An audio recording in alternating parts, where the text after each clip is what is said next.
अगर आप मीन राशि के हैं, तो क्या कभी ऐसा महसूस हुआ है कि दिमाग एक साथ 10 अलग-अलग दिशाओं में भाग रहा है? कभी ऐसा लगता है कि एक तरफ जॉब की सिक्योरिटी है और दूसरी तरफ दिल का पैशन और आप बीच में कहीं फंस गए हैं? या फिर दूसरों को खुश करने की धुन में खुद को ही कहीं पीछे छोड़ दिया हो? अगर इनमें से किसी भी सवाल का जवाब हाँ है, तो समझिए आप एकदम सही जगह आए हैं। देखिए, ये कोई मामूली राशिफल वाला वीडियो नहीं है। ये तो ज्योतिष की गहरी समझ और न्यूरोसाइंस को मिलाकर बनाया गया एक तरह का सेल्फ हेल्प गाइड है। आज हम यही जानने की कोशिश करेंगे कि आखिर ज्योतिष के हिसाब से मीन राशि वाले इतनी उलझन में क्यों रहते हैं और सबसे जरूरी, इससे बाहर कैसे निकला जाए। तो ठीक है, चलिए इस मामले की तह तक चलते हैं। ये जो गहरी उलझन है, ये जो फैसला ना कर पाने की आदत है, इसके पीछे ज्योतिष के हिसाब से 3 बड़े कारण हैं। चलिए एक एक करके इन सबको समझते हैं। तो सबसे पहला कारण है बृहस्पति का प्रभाव। अब देखिए, मीन राशि के स्वामी हैं देवगुरु बृहस्पति, जो ज्ञान और अनगिनत संभावनाओं के प्लैनेट हैं। लेकिन मजे की बात यह है कि यही विस्तार, यही ऑप्शंस की भरमार कभी-कभी आपकी सबसे बड़ी चुनौती बन जाती है। इसे हम कह सकते हैं बृहस्पति का विस्तार दोष। मतलब जब बहुत ज्यादा संभावनाएं ही आपकी रुकावट बन जाए। और ये जो अंदर दिमाग में चलता है ना, क्या मुझे ये करना चाहिए या शायद वो बेहतर रहेगा, अगर मैंने ये चुना तो क्या होगा, और अगर वो चुना तो, ये सब बृहस्पति का ही खेल है। वो आपको हर चीज के इतने सारे ऑप्शंस दिखा देते हैं कि मन तय ही नहीं कर पाता कि भाई जाना कहाँ है। दिमाग बस इन विकल्पों के जाल में ऐसा उलझता है कि कोई भी कदम उठाने से पहले ही हिम्मत जवाब दे जाती है। अच्छा, अब आते हैं दूसरे कारण पर, और वो है 12वें भाव का आध्यात्मिक खिंचाव। ज्योतिष में मीन राशि का सीधा कनेक्शन है 12वें घर से, जो कि मोक्ष और स्पिरिचुअलिटी का घर माना जाता है। और पता है इसका असर क्या होता है? जब आप दुनिया में कोई बड़ी सफलता हासिल कर भी लेते हैं ना, तब भी अंदर से खालीपन सा लगता है। मन में बार बार ये सवाल उठता है, क्या बस यही है जिंदगी, या इसका कोई गहरा मकसद है? यही आध्यात्मिक खिंचाव है जो आपको दुनियावी चीजों पर पूरी तरह से फोकस नहीं करने देता। सिचुएशन कुछ ऐसी हो जाती है जैसे एक पैर जमीन पर है और दूसरा किसी और ही दुनिया की नाव पर। और अब तीसरा कारण, जिसे हम कह सकते हैं एम्पैथ ओवरलोड। देखिए, मीन एक जल तत्व की राशि है, और पानी की तरह ही आप भी नेचुरली बहुत सेंसिटिव होते हैं। आप एक नेचुरल एम्पैथ हो सकते हैं, मतलब वो इंसान जो दूसरों की नेगेटिव एनर्जी को अनजाने में ही एक स्पंज की तरह सोख लेता है। और यही आपकी खूबी भी है, और आपकी सारी एनर्जी ड्रेन होने की वजह भी।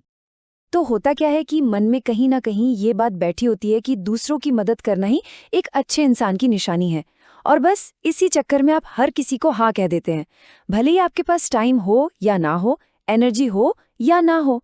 फिर दिन के आखिर में क्या होता है, आप दूसरों का बोझ उठाते उठाते इतना थक जाते हैं कि अपनी खुद की उलझनों को सुलझाने के लिए हिम्मत ही नहीं बचती। तो ये तो थे वो ज्योतिषीय कारण जो आपको उलझाए रखते हैं। लेकिन जैसा मैंने शुरू में कहा था, ये मुश्किल जरूर है पर नामुमकिन बिल्कुल नहीं। तो अब हम बात करेंगे 5 ऐसे जबरदस्त प्रैक्टिकल माइंड हैक्स की, जो इस कंफ्यूजन के चक्र को तोड़ने में आपकी पूरी मदद करेंगे। और हाँ, ये सिर्फ कुछ टिप्स नहीं है, ये तो आपके सोचने के तरीके को ही एक नई दिशा देने वाली 5 बहुत ही असरदार टेक्निक्स हैं। तो वो 5 टेक्निक्स क्या हैं?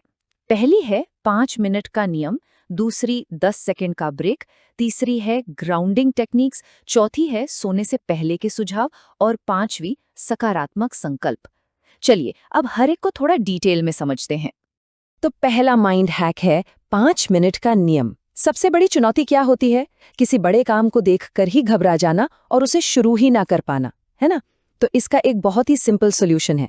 बस खुद से कहिए, मैं इस काम को सिर्फ बस 5 मिनट के लिए करूंगा। और आप देखेंगे कि अक्सर जब आप 5 मिनट के लिए कोई काम शुरू करते हैं ना, तो आप एक फ्लो में आ जाते हैं और उसे कहीं ज्यादा देर तक करते चले जाते हैं। दूसरा हैक है 10 सेकंड का ब्रेक। ये उनके लिए है जो ना नहीं कह पाते। जब भी कोई आपसे कुछ करने के लिए कहे तो तुरंत हाँ या ना मत बोलिए। बस 10 सेकंड के लिए रुकिए और खुद से पूछिए, क्या मेरे पास इसे करने के लिए सच में समय और एनर्जी है? ये छोटा सा पॉज आपको इमोशंस में बहकर हाँ कहने से बचाता है और अपनी बाउंड्री सेट करने में मदद करता है। तीसरा हैक है ग्राउंडिंग टेक्निक्स। मीन राशि वालों का मन तो अक्सर कल्पना की दुनिया में सैर करता रहता है। तो जब भी बहुत ज्यादा कंफ्यूज्ड महसूस करें, बस एक काम कीजिए, आंखें बंद कीजिए और 3 गहरी सांसें लीजिए। बस ये तुरंत आपके नर्वस सिस्टम को शांत कर देगा। या फिर एक और तरीका है, अपनी कल्पना के लिए दिन में एक टाइम फिक्स कर लीजिए, ताकि बाकी समय आप प्रैक्टिकल कामों पर ध्यान दे सकें। चौथा हैक, ये बहुत पावरफुल है। सोने से पहले के सुझाव। हमारी आदतें पता है कहाँ से आती हैं? हमारे सबकॉन्शियस माइंड में बैठे गहरे विश्वासों से। तो इन्हें बदलने का सबसे अच्छा टाइम है रात को सोने से ठीक पहले, जब आपका दिमाग एकदम शांत और रिसेप्टिव होता है। उस वक्त मन में कुछ पॉजिटिव बातें दोहराइए, जैसे मेरा मन शांत और स्पष्ट है, मैं आसानी से सही फैसले लेता हूँ। यकीन मानिए, ये आपके दिमाग के लिए एक सॉफ्टवेयर अपडेट की तरह काम करता है। और 5वां और आखिरी हैक है पॉजिटिव संकल्प को सही तरीके से इस्तेमाल करना। अक्सर लोग कहते हैं मैं शांत हो जाऊंगा। नहीं, इसके बजाय प्रेजेंट टेंस का इस्तेमाल कीजिए। कहिए मेरा मन शांत है। ऐसा क्यों?